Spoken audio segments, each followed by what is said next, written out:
Se nós olharmos a trajetória das democracias ocidentais, nós encontraríamos sempre uma perspectiva mais avançada, mais evoluída a cada passo dado. Então, separação do direito em relação a outros sistemas de poder. A ideia de limitação do poder, seja no sentido da repartição horizontal, que é aristotélica, depois liberal, seja no sentido da separação vertical, que tem uma matriz que leva ao federalismo, uma matriz bíblica, inclusive, né? Moisés, Jetro, está lá no livro do Êxodo, a ideia de repartição vertical do poder. Depois, isso se afirma no que nós convencionamos chamar de Estado federal ou das autonomias regionais. Nós vamos encontrar as gerações de direitos, cartas de direitos fundamentais, o constitucionalismo de um modo geral, eleições periódicas, o conceito de independência judicial, o controle de constitucionalidade. Finalmente, aquilo que parecia o horizonte mais radiante da humanidade, a ideia de cartas internacionais de direitos, normas regedoras dos conceitos de fraternidade, de igualdade, de liberdade, e tribunais internacionais que teriam autoridade para garantir a eficácia desses instrumentos internacionais. Ora, até aí, resenhando 500 anos de trajetória da humanidade, nós diríamos, andamos bem, como todos nós aqui, em algum sentido, herdeiros dessa tradição política jurídica. Mesmo no Brasil, com as suas dificuldades todas, nós saímos da ditadura militar, fizemos uma constituinte, temos uma Constituição longeva, democrática, temos alternância no poder, direitos sociais mais avançados do que tivemos em outros momentos da história da humanidade. Eu sempre cito o caso da vacinação. Eu tive doenças que meus filhos não conhecem, catapora, sarampo, etc.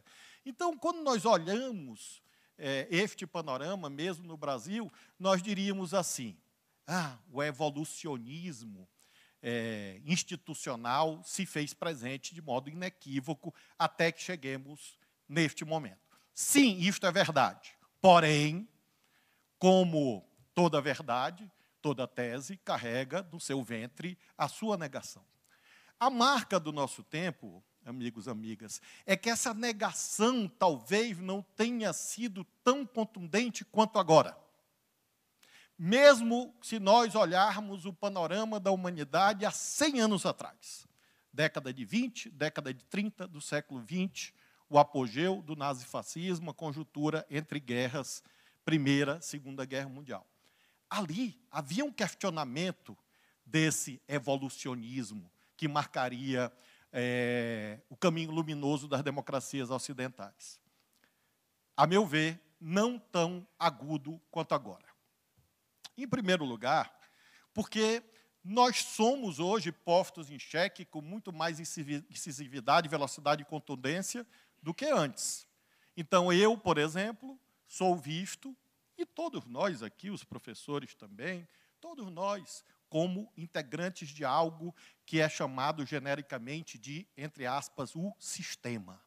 Então, haveria um sistema ameaçador que domina as consciências, que coloca chip dentro de vacina contra a Covid e é capaz dos engendramentos mais extraordinários para tirar a liberdade das pessoas.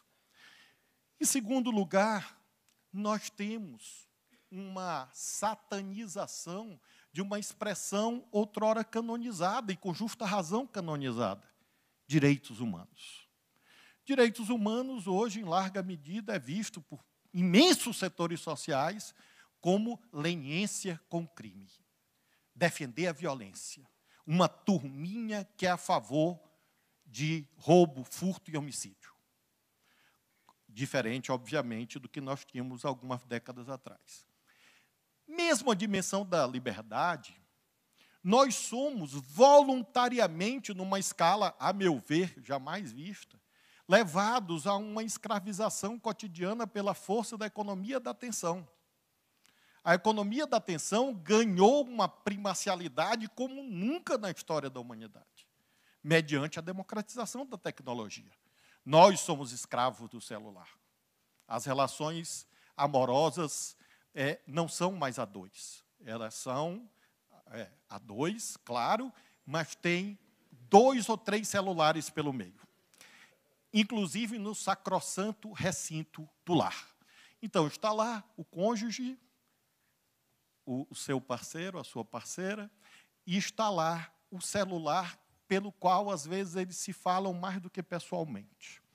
Do mesmo modo, se dá nas relações familiares de um modo geral. E são máquinas produtoras de inveja, produtoras de angústia. Nós somos escravos da ideia de que a grama dos vizinhos do planeta Terra são mais verdes, os corpos das outras pessoas são mais bonitos e os pratos que as pessoas comem no restaurante também são melhores do que os pratos que você come. De modo a que nós temos uma ultra-individualização, um ultra-individualismo, fazendo com que as crianças não brinquem, recreios silenciosos nas escolas, e que nós sejamos reféns desse gesto de passar eternamente as timelines da vida, achando que nós estamos perdendo alguma coisa de muito grave que está acontecendo em algum lugar do planeta. Nós temos, portanto, algoritmos como novos senhores. E isto faz com que a ágora, a grega, seja vista como até benevolente, porque na ágora havia alguns que não eram escravos. Na ágora virtual, democraticamente, voluntariamente, quase todas as pessoas são, de algum modo, apropriadas pela lógica do algoritmo e pelo tecnodeterminismo. Experimentem dirigir com mapa ou com bússola. Vocês serão chamados e adjetivados na família como alguém que não entende nada, porque o chique é o Waze, mesmo que ele te leve para o lugar errado. Mas o Waze e todas as ferramentas são, de fato, vistas como qualitativamente superiores. A desnaturalização das desigualdades. Os ricos são ricos porque, numa certa visão, tiveram a graça divina, ou foram mais competentes, ou são mais eficientes, são mais sabidos, de alguma razão, de algum modo, né, meritocracia, e isto naturaliza as desigualdades e faz com que as pessoas tenham uma involução de cidadãos para consumidores e de consumidores para empreendedores, empreendedores destituídos de direitos elementares. Lembremos da Revolução Industrial, qual era a crítica que nós aprendemos no ensino médio? Não tem férias, não tem 13º, não tem repouso semanal remunerado. Também é assim em grande parte do mundo do trabalho hoje, em face da precarização, da plataformização, da pejotização e outras figuras que aí estão. E, finalmente, nesse cenário apocalíptico, mas não se assustem, falarei de esperança em seguida, a quebra do próprio conceito de fraternidade. Eu tenho fraternidade com os da minha bolha, com os da minha turma, com quem pensa igual a mim. E não é que eu não goste de quem pensa diferente. Eu quero exterminar quem pensa diferente. E, se possível, fisicamente, com arma, literalmente, como nós assistimos daqui e dacolá. E tudo isto visto como algo que seria em defesa da liberdade. Amigos e amigas, se é assim, se nós temos esse contraste entre aquilo de mais generoso que o pensamento jurídico foi capaz de formular e aquilo que Sua Excelência a Realidade apresenta todos os dias, isto vai, de algum modo, impactar o funcionamento do Poder Judiciário. Nós tivemos eleição na Argentina, nos Estados Unidos, na Alemanha ontem. Peguem a estratificação do voto na Alemanha da juventude. A juventude votou maciçamente ou na extrema esquerda ou na extrema direita. De um lado ou de outro. Ou seja, nós vivemos uma era, e isto se deu também em outros processos eleitorais, em que essas ideias sobre as quais nós baseamos o constitucionalismo liberal são fortemente postas em xeque, em questionamento pela realidade.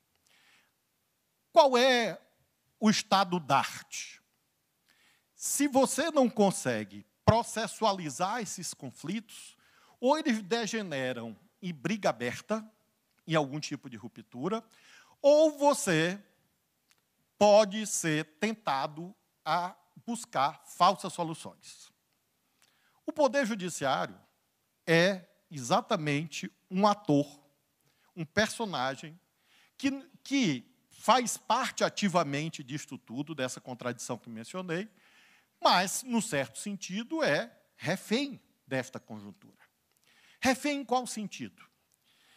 O Poder Judiciário, ele é, se diz juridicamente, inerte. Vocês nunca viram um juiz da Suprema Corte correndo na Praça dos Três Poderes atrás de um processo, dizendo, ei, entra aqui com a petição. Não. Normalmente é o contrário. A gente corre e a petição vem atrás da gente, em busca da gente. O Supremo é chamado a arbitrar as mais diferentes questões. E aí, muitos cobram o quê do Supremo? O Supremo se mete em muita coisa. O Supremo tem que ter mais autocontenção. Não existe tribunal constitucional do mundo que haja somente com autocontenção ou com ativismo. E mais, é falsa a ideia que a autocontenção é boa, é algo bom, e ativismo é algo ruim. E é falsa a ideia de que o Supremo, quando se abstém de decidir alguma coisa, fez o certo.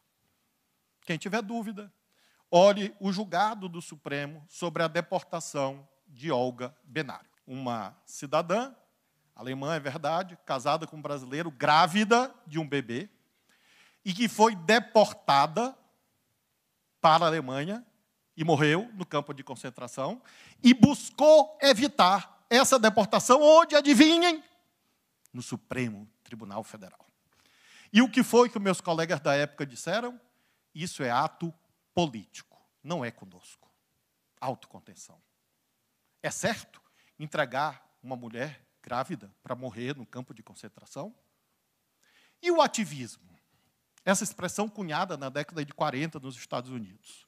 Muita gente diz assim, o Supremo é muito ativista. A Suprema Corte dos Estados Unidos foi que inventou isso.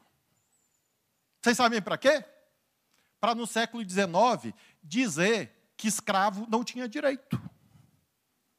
Ativismo. Dizendo, olha, escravo não pode litigar aqui, porque não é um cidadão pleno. E depois, quando começaram os movimentos de positivação de direitos trabalhistas sociais, por leis, o caso mais conhecido, da chamada Era Lochner, na Suprema Corte dos Estados Unidos, é uma lei que limitava a jornada de trabalho dos padeiros em 12 horas, em Nova York. A Suprema Corte declarou inconstitucional, porque violava o direito de propriedade, violava a livre iniciativa. Ativismo. E isso durou até a década de 30 do século XX. Não é possível imaginar que o Supremo Tribunal Federal brasileiro vai dar uma resposta automática à crítica, ou de autocontenção ou de ativismo, sem levar em conta o caso concreto. E quando adotar uma postura absenteísta de dizer isso não é conosco, isso pode estar certo ou pode estar errado, e vice-versa. Por que que eu coloco essa questão para vocês? Porque a pressão que é feita, pressão social, sobre o Supremo e sobre os seus integrantes, a meu ver, muitas vezes, quando se fala em autocontenção, ou seja, não julgue isso, o que se busca é outra coisa. O que se busca é omissão, conivência, prevaricação. E o Brasil não precisa disso. Claro que, ao decidir muito, o Supremo, até por efeito aritmético, erra, evidentemente, como qualquer instituição falível. Mas o erro maior, a meu ver, seria, nesse instante tão difícil da história da humanidade, dizer que isso não é um problema jurídico, é um problema político. Seria mais cômodo. Minha mãe ia ficar mais feliz, ia ser menos xingada. Eu teria menos preocupações pessoais. Talvez sofresse menos. Mas, em relação a certos temas tão fundamentais, de fato não é um tema que interesse ou que seja de competência do Supremo Tribunal Federal, exemplifico com 3 situações para levar a resposta a essa pergunta. O Supremo brasileiro é muito ativista e deve ter mais autocontenção, autolimite, ou ele se vê levado a exercer um papel mais largo, exatamente pelo nosso tempo e pelo contraste entre o acervo teórico próprio do mundo jurídico e aquilo que se vê na realidade. Quais são os 3 temas? Primeiro, o tema da própria largueza da regulação. Nós estamos, nesse momento, julgando a temática, e todos sabem, da regulação, entre aspas, da internet. Por que isto? Porque nós temos uma lei chamada Marco Civil da Internet, 2014. E, basicamente, essa lei foi feita, e eu acho que o professor Horácio mencionava há pouco, foi feita em 2012. E a tecnologia era de outro tipo. E a questão que foi posta lá, que está no artigo 19 da lei, é a seguinte: se eu faço uma postagem defendendo que a Laís seja agredida, a plataforma não é juridicamente responsável por essa minha postagem. Ela só é responsável se a Laís entrar na justiça. Eu nem pensei nisso, tá? Fica tranquila. É porque ela ficou meio assustada, que eu me aproximando. A plataforma só é juridicamente responsável se a Laís entrar na justiça, o juiz der uma liminar, o juiz mandar tirar essa minha postagem e a plataforma não tirar. Aí, a Laís pode pedir uma providência, inclusive indenizatória, da plataforma. Artigo 19 da lei. A questão é que, de 2012 para cá, a tecnologia se intensificou. Existia um troço no passado, alguns vão lembrar, chamado Orkut. O Chico riu, porque ele é antes do Orkut, ele é do tempo do telegrama. Então, existia Orkut, pessoal. Não existia essa instantaneidade que hoje, inclusive, escraviza o tal do jornalismo profissional. O volume de notícias e de postagens é avassalador. E mais, o mais importante, do ponto de vista jurídico, as plataformas deixaram de ser espaços, ambientes neutros no que se refere à circulação da informação. As plataformas definem o que nós olhamos. Definem por interesses comerciais. É o modelo de negócios. Eu não estou fazendo um julgamento moral. É uma constatação. Como é que sustenta aquilo ali? Sustenta monetizando a nossa atenção. E para monetizar a nossa atenção, existe um sistema, os tais algoritmos, que recomendam patrocínios que fazem com que esse negócio se torne o mais rentável do planeta Terra na história da humanidade. Os milionários, os bilionários do nosso tempo eram os donos de petroleiras, eram os donos de terras, eram os donos de grandes construtoras. Esses eram os bilionários. Os trilionários do nosso tempo são os proprietários das máquinas produtoras e circuladoras de informação, as Big Techs. Portanto, a pergunta jurídica é a seguinte: se eu posto algo contra a Laís, ou contra o Estado Democrático de Direito, ou algo racista, esta plataforma deve ter deveres jurídicos de não fazer, por exemplo, não impulsionar, não aceitar a monetização, o patrocínio, e mesmo, de algum modo, não deve ter deveres jurídicos e algumas condutas de tirar do ar aquilo que não serve, aquilo que é incompatível com a ordem jurídica. E alguém vai dizer assim: mas Flávio, isso é impossível. Não, pessoal, isso já acontece. Artigo 21 do Marco Civil da Internet. Em relação à nudez não consentida, há uma filtragem poderosa, Tanto que fora da Deep Web é raro existir isso, porque existe um sistema de responsabilização diferente do artigo 19, que está no artigo 21 da lei. O Supremo está lá, antes, inclusive, da minha presença, e chegam os processos debatendo isto. O Supremo poderia dizer assim: este assunto é do Congresso Nacional. Enquanto o Congresso Nacional não fizer a lei, o Supremo recebe essa demanda. Se fosse uma resposta de autocontenção, diria: isso é lei, é no Congresso. E ficam nos jornais os nossos colegas, e eu respeito a todos, escrevendo, dizendo assim: o Supremo está errando. Eu digo: Deus seja louvado, é a prova que é composto por gente, porque gente acerta e erra. Mas o Supremo tem que fazer como na Europa, que a regulação na Europa é fruto de leis votadas no parlamento. Extraordinário, de acordo. A pergunta seguinte é: e se não houver lei? Faz o quê? Obriga o parlamento a legislar? Ou, de algum modo, você enfrenta o problema? O Supremo, até aqui, foi chamado a julgar e está julgando.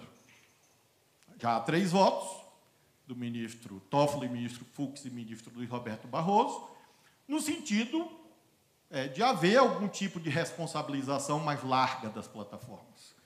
Principalmente nesses casos de apologia à violência contra a mulher, de racismo, de apologia a terrorismo, e introduzir pelo mesmo mecanismo em que a plataforma não precise de ordem judicial. Porque, se a plataforma só é responsável depois da ordem judicial, significa dizer que ela tem, até a ordem judicial, um regime de irresponsabilidade. Ela pode fazer qualquer coisa. Mas essa plataforma, que não consegue moderar a ideia de que a Laís deve ser assassinada, consegue moderar que a Laís gosta de comer feijoada. E a cada sábado e domingo ela vai receber o quê? Uma propaganda de feijoada. E se eu pesquisar um sapato, eu vou receber propaganda de sapato e de viagem. Ou seja, o algoritmo é inteligente para impulsionar o que você quer, mas ele é burro para tirar aquilo que ofende a ordem jurídica. Nós precisamos, como sociedade, enfrentar o tecnodeterminismo. É a questão mais importante do nosso tempo. Ética, política, econômica e jurídica. Por que ela é mais importante do nosso tempo? Eu, quando peticionei a primeira vez, no século pretérito, o escritório de advocacia no qual eu trabalhava tinha um negócio chamado máquina de datilografia. Manual. Lembro da emoção quando chegou uma elétrica. E de lá para cá, eu entrei na magistratura em 1994. Impressora 9 agulhas, formulário contínuo, computador com aquela telinha, as letrinhas verdes, revolução tecnológica. De lá para cá, a tecnologia foi fundamental para que o judiciário brasileiro funcione. Tecnologia e estagiário. Sem eles, não existia judiciário. Não existiria. Teria perecido. Mas, tanto um como o outro, auxiliares do julgador. Nunca substitutivos do julgador. No Poder Judiciário, nós temos no limiar de um tempo em que nós teremos máquinas capazes de julgar no meu lugar. Como se fosse eu. E de escrever um texto como se fosse eu. A partir dos meus textos. A partir do meu estilo. Eu tenho uma luta pedagógica com um menino dos filhos que eu tenho, um menino de 13, que toda vez que eu venho dar uma palestra, ele insiste em fazer o esquema no ChatGPT e me dá. Eu digo: eu não aceito, é uma reação, é uma rejeição principiológica, eu não aceito nem ler. Ele diz: papai, tá bom. Aí eu, claro, me perdoe, não é vaidade, é a educação do menino. Eu digo: eu tenho certeza que o meu está melhor. Mas é claro que eu não olho do ChatGPT. A questão é que o tecnodeterminismo vai entrando nas porosidades da nossa vida. nas relações pessoais, amorosas, profissionais, e tudo isso vai se dar sem regulação. Então, para colocar um remédio no mercado, a Anvisa tem que aprovar. Alguém, para colocar um avião para voar, a ANAC tem que autorizar. Alguém, para colocar um táxi, a prefeitura tem que autorizar. Mas alguém, para abrir uma plataforma e colocar notícias nas casas de todo mundo de manhã, tarde, de noite, não tem regulação, não tem responsabilização, em nome do quê? Da liberdade. Liberdade de quem? Dos donos do negócio. Essa, portanto, é a questão jurídica que o Supremo está enfrentando. E, na minha ótica, o Supremo não tem como fugir dela. Mesmo recebendo editoriais. Faz parte do nosso ofício. Por isso que é preciso ter independência, para não se assustar com a crítica. Reconhecer a legitimidade dela, mas não deixar de cumprir a nossa função. E o mundo todo, evidentemente, debate isso. Segundo tema, em relação ao qual, a meu ver, o Poder Judiciário não pode abrir mão. Nós estamos vivendo um tempo em que, pela primeira vez, seguramente dos últimos 100 ou 200 anos, os mais jovens podem viver pior do que os seus pais. Isso nunca aconteceu antes da história da humanidade. Eu vivo melhor do que meu pai, que viveu melhor do que o pai dele. Por que isso? Volto ao resultado da Alemanha, da eleição da Alemanha. A precarização social gera desesperança. Com o celular na mão. Então, é tempestade perfeita. É máquina de produzir sofrimento. Porque na vida concreta você não consegue realizar os seus objetivos. E, ao mesmo tempo, você vê no celular, supostamente, todas as outras pessoas realizando os seus objetivos. Vai todo mundo tomar remédio. Por isso que a indústria farmacêutica, abaixo da tecnológica, é a que mais progride. Então, amigos e amigas, se nós estamos vivendo a dificuldade no mundo do trabalho, esse é um tema jurídico. O que ocorre hoje no mundo do trabalho? Não vou falar de concurso público, que diminuiu bastante, na nossa área jurídica, inclusive. Quando eu fiz concurso, em 1990, 93, 94, era o paraíso do concurseiro, era um por semana. Hoje, evidentemente, há limites à expansão da máquina do Estado. Mas no mercado privado, nós estamos vivendo a era da desregulamentação. Ou seja, as pessoas trabalham sem direitos. Qual a consequência disso? Em primeiro lugar, claro, as pessoas que estão ingressando no mundo do trabalho não conseguem, por exemplo, tirar férias. E as mulheres não conseguem ter licença gestante. E qual é o efeito sistêmico na sociedade? Daqui a pouco ninguém se aposenta. Porque nós, a senhora está fora, eu e o professor Vidal, que já estamos próximos da idade de se aposentar, precisamos de que jovens ingressem no mercado de trabalho para pagar a nossa aposentadoria. Sistema de repartição. Se as pessoas não ingressam no mercado de trabalho, ou ao ingressar não têm direitos e não têm previdência, quem pagará a aposentadoria dos idosos, que são cada vez mais? Porque ninguém hoje pensa em morrer antes dos 80, Deus seja louvado. Então vai todo mundo para o SUS, para o plano de saúde e para a Previdência. E quem paga? O Supremo pode deixar de se debruçar sobre isso? Dizer, não, isso é com a política, é com a economia, mas não é um tema constitucional, não está no artigo 7º da Constituição. E eu tenho votado seguidamente no sentido de que o Supremo defenda o constitucionalismo social. Direitos não são estorvo. Direitos são sinais de desenvolvimento. Direitos não são obstáculos ao progresso material. Direitos são sinais de progresso material. São pré-condições para o verdadeiro progresso material. E nós estamos, portanto, com esse tema no Supremo Tribunal Federal. Gente, eu julgo isso todo dia. Todo dia, de algum modo, chega no Supremo alguém que está trabalhando como pessoa jurídica, alguém que está trabalhando como autônomo, alguém que foi plataformizado. E o debate é, mas em que regime constitucional ele está? Acho que esse é um tema que o Supremo não pode agir com autocontenção. É um dever julgar. E, finalmente, aquilo que se refere a políticas públicas. E isso é realmente o mais difícil. Mas não é só aqui no Brasil. Mencionei há pouco a Suprema Corte dos Estados Unidos, na década de 50, 1854, depois, numa decisão de 1896, meio que legitimou o racismo contra os negros.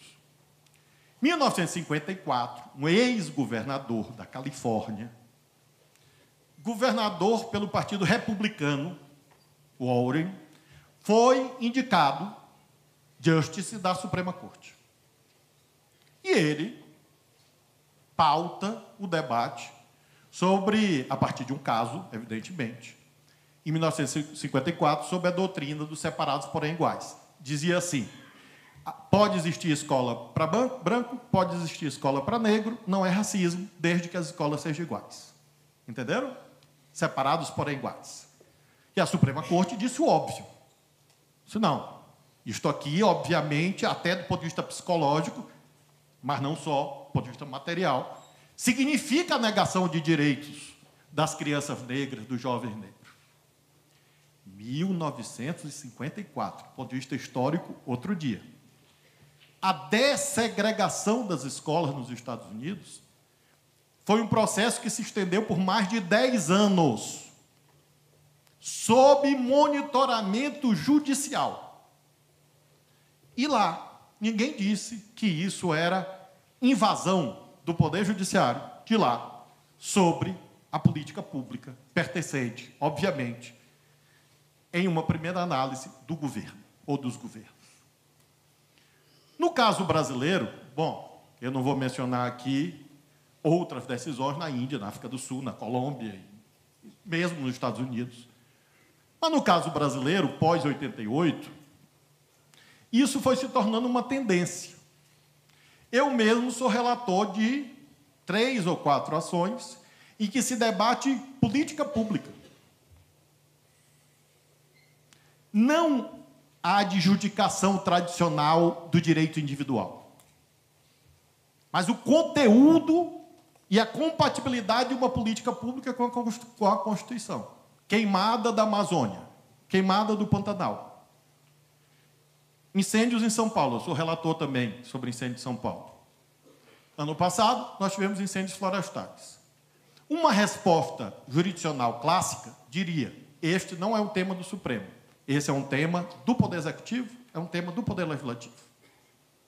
A resposta que prestigia o chamado processo estrutural diz, olha, vamos buscar saídas juntos, que faça com que haja uma melhor eficácia nas políticas de prevenção e combate ao incêndio, para que as mudanças climáticas não signifiquem o sinal, aí sim, do apocalipse real, com os fenômenos climáticos extremos.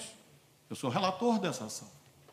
Ano passado, eu disse assim, governo federal, vocês estão com dificuldade de contratar bombeiros, o Supremo autoriza que vocês abram um crédito extraordinário para isto.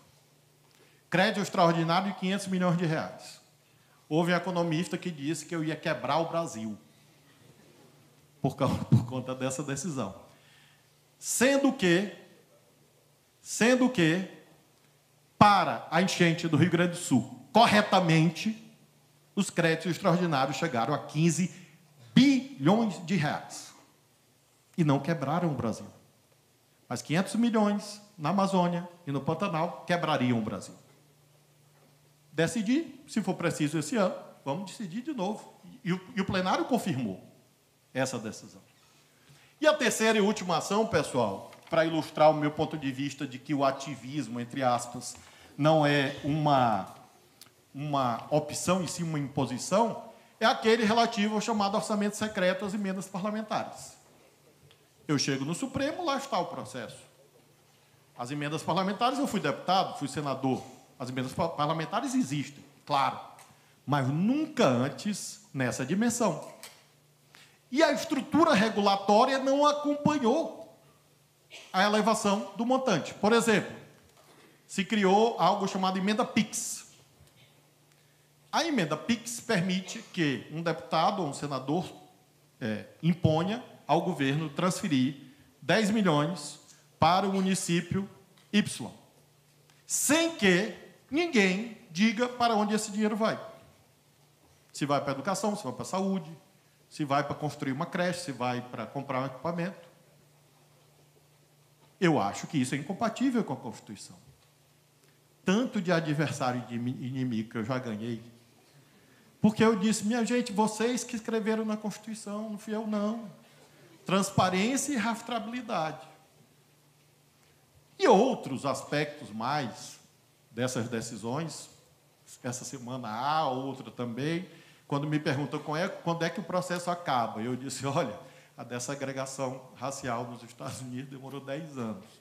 E o processo estrutural na Índia sobre nutrição, alimentação, demorou 16 anos. Então, esse só tem 1 ano. Então, é um bebê. Por quê? Porque é necessário você ir conformando a política pública. E qual, pessoal, finalmente, é a objeção que é feita a isto? A objeção é feita do seguinte sentido. O judiciário quer ser um superpoder. E isto é invasão nos outros poderes. Todos os dias vocês vão encontrar isso. Todos os dias. Que há magistrados que podem, eventualmente, desejar que o judiciário seja um superpoder, não há dúvida. Claro. Acabei de dizer, somos falíveis. Mas, globalmente, o que se passa é que o judiciário, nesses casos, está apenas atuando de acordo com a demanda que vem de onde? Dos outros poderes. Por exemplo, o que a gente aprendeu naquelas cadeiras, daquelas disciplinas, matérias do ensino médio, sobre os 3 poderes? O poder legislativo vota as leis. O poder executivo executa as leis. E o poder judiciário julga de acordo com as leis. Isso a gente aprendeu no ensino fundamental e médio. No meio do caminho, o Congresso Nacional legitimamente muda a Constituição e diz assim, além de elaborar o orçamento, que é uma lei, nós vamos executar o orçamento. Se alguém violou a separação de poderes, é quem votou isso, correto? E aí uma grande parte da execução orçamentária, que é uma lei, migra do poder executivo, cujo nome é eloquente, e vai para o poder legislativo. O judiciário é chamado a dizer, não precisa de marco regulatório? Para esta novidade, o judiciário, em 2022, eu não era ministro, eu era senador, era ex-governador, disse assim, precisa de marco regulatório. Isto é invasão? O judiciário está invadindo a esfera dos outros poderes? O judiciário não tem legitimidade para isso? A minha hipótese que eu trago para vocês nessa noite é que o judiciário não só pode, como deve, decidir essas questões. Concluo dizendo a vocês 2 palavras. A primeira, esta é uma marca do nosso tempo que veio para ficar. Essa ideia de autoprotagonismo, que não pode significar protagonismo total, mas esse autoprotagonismo do Poder Judiciário no Brasil é algo que veio para ficar, a minha ótica. Principalmente porque nós estamos vendo as dificuldades próprias do mundo da política. Se a política não consegue resolver os problemas, isto vai para algum lugar no mundo. E isto também se refere ao Brasil. O Supremo, portanto, a meu ver, independentemente da coragem ou da opção teórica de cada julgador, está, entre aspas, condenado, entre aspas, a arbitrar temas políticos, econômicos e sociais, o que significa dizer que nós vamos continuar apanhando muito. E, por favor, nos defendam, porque amanhã pode ser vocês. Daqui a algumas décadas, com certeza, serão vocês. E esta é a última palavra, principalmente para quem entrou no curso agora. Muito gentilmente, a resenha biográfica que foi feita lembrou que eu tive a oportunidade de atuar no Executivo, como governador, ministro de Estado, no Legislativo, como deputado federal, senador, e no Judiciário, como juiz federal, e agora no Supremo Tribunal Federal. Vou dizer para vocês o que eu aprendi. Aprendi que todos os dias, um agente público tem que escrever no espelho do banheiro uma frase bíblica. Do pó vieste, ao pó retornarás. Porque é muito comum, infelizmente, que a pessoa se perca na floresta das vaidades e dos signos de poder. E vocês, que estão aqui fazendo direito, sobretudo, são aprendizes do exercício do poder. Às vezes um poder menor, às vezes um poder maior, mas lidar com o direito é lidar com o poder. Esse é meu último pedido. Não se percam na ideia do poder. Porque ele é um fantasma satânico que fica soprando besteira no ouvido de vocês.